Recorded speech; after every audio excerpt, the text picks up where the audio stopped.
नमस्कार। आज हम देखेंगे कि जनगणना प्रबंधन और निगरानी प्रणाली यानी CMMS पोर्टल पर पहली बार लॉगिन कैसे किया जाता है। चलिए इस पूरी प्रक्रिया को स्टेप बाय स्टेप समझते हैं। तो आज हम 4 जरूरी बातों पर गौर करेंगे। पहले तो ये कि CMMS पोर्टल क्या है, फिर देखेंगे कि पहली बार लॉगिन कैसे करना है, उसके बाद एक बहुत जरूरी स्टेप पासवर्ड बदलना, और आखिर में जानेंगे कि सिस्टम में सफलतापूर्वक कैसे एक्सेस मिलेगा। चलिए सबसे पहले ये साफ कर लेते हैं कि इस पोर्टल पर एक सामान्य उपयोगकर्ता या जनरल यूजर होने का मतलब क्या है।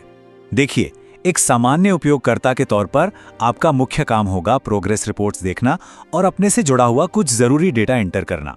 हाँ, एक बात ध्यान रखने वाली है कि आपके पास कोई भी पोर्टल एक्टिविटी बदलने या किसी और को रजिस्टर करने का अधिकार नहीं होगा। तो अब जब हम भूमिका समझ गए हैं तो चलिए आगे बढ़ते हैं और देखते हैं कि सिस्टम को एक्सेस कैसे करना है। सबसे पहला काम, आपको अपने वेब ब्राउज़र में जनगणना का जो आधिकारिक वेब एड्रेस है उसे डालना है। और एक अच्छी बात यह है कि पोर्टल पर भाषा बदलने का भी ऑप्शन है। आप ऊपर सीधे हाथ की तरफ कोने में देखकर अपनी पसंदीदा भाषा चुन सकते हैं। अब आप आ जाएंगे लॉगिन स्क्रीन पर। यहाँ पर आपको अपनी यूज़र आईडी और जो टेम्परेरी पासवर्ड मिला है वो डालना होगा। जैसे ही आप पहली बार लॉगिन करेंगे, सिस्टम खुद ब खुद एक बहुत ज़रूरी सिक्योरिटी प्रोसेस शुरू कर देगा। और ये बहुत ही ज़रूरी है।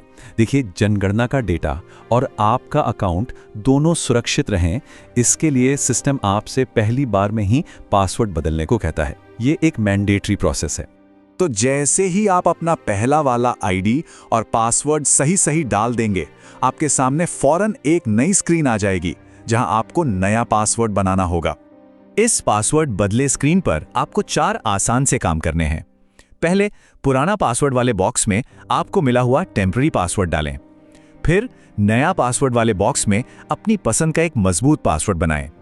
तीसरे स्टेप में उसी नए पासवर्ड को पासवर्ड की पुष्टि करने वाले बॉक्स में दोबारा डालें ताकि कोई गलती ना हो। और बस आखिर में सबमिट बटन दबा दें। बहुत बढ़िया।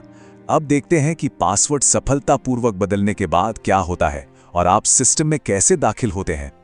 जैसे ही आप सबमिट करेंगे, स्क्रीन पर एक सफलता या सक्सेस का मैसेज आ जाएगा। इसका मतलब है कि आपका पासवर्ड सफलतापूर्वक बदल गया है। और बस नया पासवर्ड सेट होते ही सिस्टम आपको अपने आप लॉगिन कर देगा और आप सीधे अपने जनरल यूजर डैशबोर्ड पर पहुंच जाएंगे। तो लीजिए, हो गया।